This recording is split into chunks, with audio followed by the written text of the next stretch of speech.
APC don sama Obaseki warning on top excessive borrowing matter. As Commissioner for Communication and Orientation, Emwanta tok say all Deve wey Obaseki government dey do for Edo dey visible. David Mose, wey be the state party chairman for Edo State chapter for the All Progressive Congress APC for Benin City, don sama ogbonge warning give Governor Godwin Obaseki over claims saying dey loan the future of the state, come dey add join the loans wey don already dey ground wey dey run enter billions of naira. He con say the borrow for the state don too much by the present administration and dem no get any projects to show say na wetin dem dey take the money do for the state. Gentlemen, let me start this briefing by condemning the very shameful action of Governor Godwin Obaseki in belittling the office of the national chairman of the PDP by bringing him to commission some of his phantom projects like a mini jetty at Ologbo for canoes and an uncompleted motor park, whereas his mates across the country are busy commissioning better projects like flyovers. This type of commissioning, which ought to be for local government ward councillors, clearly portrays Mr. Obaseki as a political jester who has completely run out of ideas. It is now crystal clear to Edo people that in spite of our great human and material resources, Mr. Obaseki's administration has not been able to meet the legitimate expectations of our people. This is because he has neglected governance as a result of his inordinate and unattainable ambition to control Edo PDP structure and become a new godfather. Edo State has been left to drift. The implication of this is that Edo people are being traumatized through bad governance. The educational system, for example, is in coma, while the health services sector has collapsed. Infrastructures are at various levels of fermentation, while insecurity has become the order of the day. Pensioners are busy being deprived of their legitimate earnings, while local government administration have been rendered useless and dysfunctional by its decision not to conduct elections for chairmen and councillors. All these have been made possible because of the absence of a functional state legislature. Take our senior citizens, many of whom are in their 70s and 80s, and have served the state dutifully before retiring. They had to kneel in the hot sun for hours at the Ring Road on Wednesday to beg Mr. Obaseki to pay their legitimate entitlements. What a shame. This is the same government we cannot secure the lives and properties of Edo people or fund basic education. It is the same government that has plunged Edo State into debt and is now planning to take additional loans for unknown reasons. With this make Edo grounded again, Edo people have now realized that what the Obaseki-led PDP government cannot control, it destroys. Mr. Obaseki's government new plans are to demolish more private properties like worship centers, hotels, and event centers, and even petrol/gas stations. He has begun by intimidating innocent, law-abiding, and tax-paying Edo citizens with the threat of demolishing their legitimate properties. Is it not an admission of failure on the part of government that it has no statistics of the status of the various buildings that litter the Edo State capital, Benin City, and the uses to which they are being put? It is also to Mr. Obaseki's credit that the implementation of the restoration of the Benin Master Plan suffered because he deviated from the roadmap of his predecessor in office.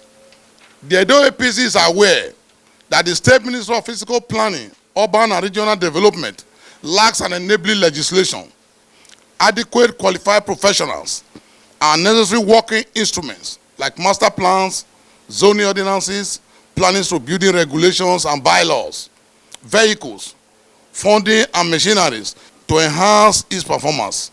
What Mr. Obaseki renamed the Ministry of Physical Planning, Urban and Regional Development, with the demolition of public and private properties as its main objective, is the legally established Edo State Property Development Authority, EDPA. It is on this count that we call on Mr. Obaseki and his government to be cautious, as Edo people will no longer tolerate his policy of willful demolition of properties. We also want to warn Mr. Obaseki against taking another loan at a time the state is heavily indebted. Without a state legislature, Mr. Obaseki has, since he assumed office for a second term, increased the domestic debt of the state by an additional 50 billion. From 81, now it's now $130 billion. This is exclusive of state's foreign debt of over $280 million from available records. In December 2020, he sponsored a 25 billion fixed rate senior guarantee series 1 bond issuance by River Jamieson SPV Limited and guaranteed by an irrevocable standing payment order on Edo State's revenue issued by the State Ministry of Finance. In November last year, he again took under 18.7 billion loan from the Central Bank of Nigeria. Now, Mr. Obaseki wants to take a new 7 billion loan to finance the scam of a light-up Edo project, which in Benin City has seen the repainting of a few street poles. Without a clear-cut plan, Obaseki's administration has made itself a good customer to many of the country's financial institutions, as it now gets all forms of loan in the name of Edo State government. Unfortunately, these loan transactions are done covertly and for nebulous projects whose scope, utilities, locations, and contractors are largely vague. This development validates apprehensions of a huge swindle on our state at the expense of innocent citizens, including generations yet unborn. With the reckless borrowing by Mr. Obaseki, Edo State might eventually not have a state and a patrimony that we can freely call our own.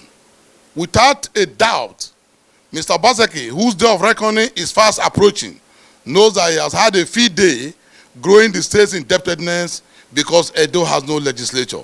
His use of some PDP opportunists masquerading as lawmakers in his office to regularly and hastily approve these dubious loans further consolidate his seal of bad governance in Edo State.